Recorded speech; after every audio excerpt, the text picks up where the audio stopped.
I find it difficult to actually find words to talk about this particular topic, because I think it's so farcical that you couldn't make it up.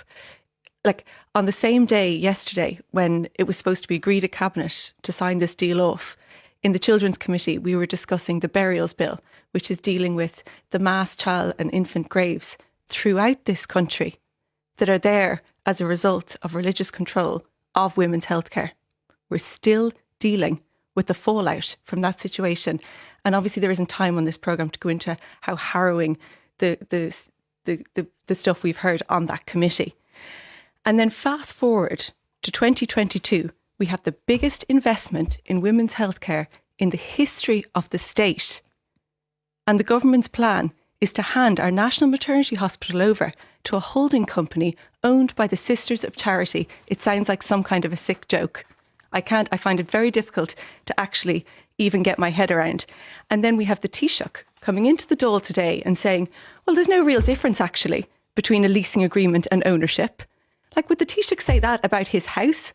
What about if we give the Taoiseach's house to the Sisters of Charity's holding company, St. Vincent's, and he leases that for a tenner a year, this comment that we keep on hearing.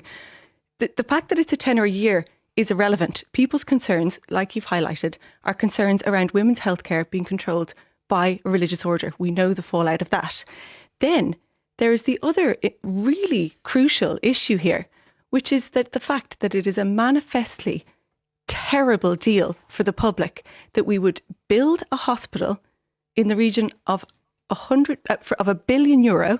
It will obviously cost more than that, because that's really first fixes, there'll be second fixes, there'll be maintenance, there'll be staff, all of these things of taxpayers' money, and then hand that over to a private company. So there are two separate issues here. Both of them are unthinkable, they're inexcusable. And for most people who are just potentially tuning into this whole issue now, it would blow your mind. It's very, very difficult to believe